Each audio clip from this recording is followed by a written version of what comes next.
Hello dear students, welcome to my channel your JA।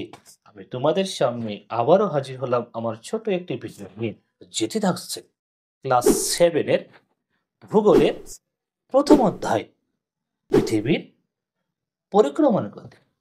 এই পৃথিবীর পরিক্রমণ গতি থেকে আজকে আমি তোমাদের সামনে যে বিষয়টি নিয়ে আলোচনা করব সেটি হচ্ছে পৃথিবীর 66.5 ডিগ্রি কোণে হেলে অবস্থান করার গুরুত্ব। আলোচনা করব পৃথিবীর 66.5 ডিগ্রি কোণে হেলে অবস্থান করার গুরুত্ব। যখন আমার তোমার পৃথিবী সূর্যের চারিদিকে নির্দিষ্ট কক্ষপথের মধ্য দিয়ে সূর্যের চারিদিকে 365 দিন 5 ঘন্টা 48 মিনিট 46 সেকেন্ড সময় নিয়ে পরিক্রমণ করে, তখন পৃথিবী 66.5 ডিগ্রি কোণে হেলে অবস্থান করে, যার কারণে পৃথিবীর উপরে আমরা কিছু গুরুত্ব লক্ষ্য করতে পারি। এই গুরুত্বগুলির মধ্যে প্রথম গুরুত্ব হচ্ছে দিনরাত্রির দৈর্ঘ্যের হ্রাস বৃদ্ধি।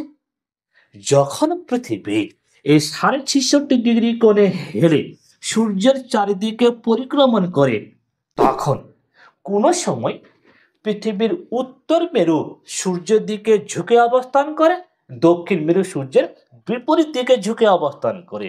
আবার কখনো পৃথিবীর দক্ষিণ মেরু সূর্যের দিকে ঝুঁকে অবস্থান করে, অপরপক্ষে উত্তর মেরু সূর্যের বিপরীত দিকে ঝুঁকে অবস্থান করে, যার কারণে সূর্য রশ্মি উভয় গোলার্ধে একই সময়ে সমান হারে পতিত হতে পারে না, যার ফলে কখনো দিনের দৈর্ঘ্য হয় বড়, কখনো রাতের দৈর্ঘ্য হয় বড়।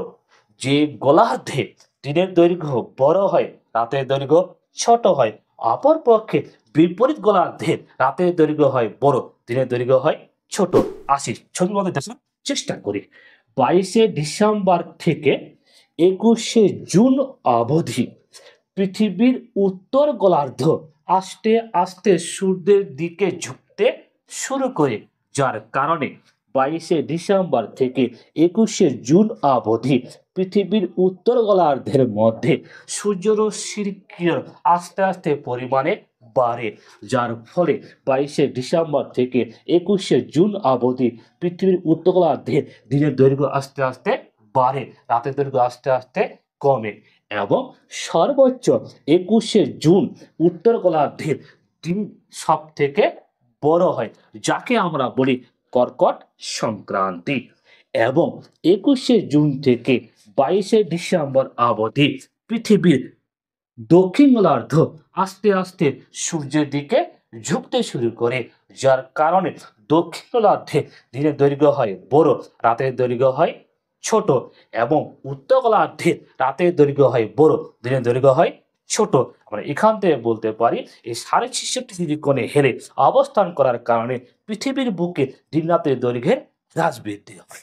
আমরা পরবর্তী গুরুত্ব আলোচনা করব, সেটি হচ্ছে ঋতু পরিবর্তন। যখন পৃথিবী এমন অবস্থাতে সূর্যের চারিদিকে পরিক্রমণ করে, তখন পৃথিবী দিনের দৈর্ঘ্য রাতের দৈর্ঘ্য যে হ্রাস বৃদ্ধি ঘটল, যার কারণে পৃথিবীর উভয় গোলার্ধে সর্বসময় তাপের পরিমাণ সমান থাকে না, ফলে আমরা দেখতে পাই বিভিন্ন সময়ে বিভিন্ন ঋতু। এক্ষেত্রে আমরা একটু যদি ধারণা নিই, তাহলে 21শে মার্চ আর 23শে সেপ্টেম্বর শুধুমাত্র এই 2 দিনেই সূর্য পৃথিবীর গায়ে লম্বরূপে কিরণ দিতে পারে, যার ফলে দিন রাত্রি সমান হয়। বাকি সর্বসময় দিনের দৈর্ঘ্য বড় হলে রাতের দৈর্ঘ্য ছোট হয়, রাতের দৈর্ঘ্য বড় হলে দিনের দৈর্ঘ্য ছোট হয়, পর্যায়ক্রমে উভয় গোলার্ধের মধ্যে, যার কারণে পৃথিবীর মধ্যে দেখতে পাই আমরা ঋতু পরিবর্তন।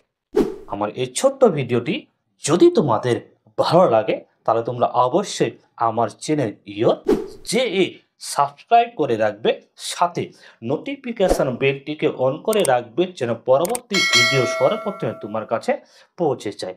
দেখা হবে পরবর্তী ভিডিও।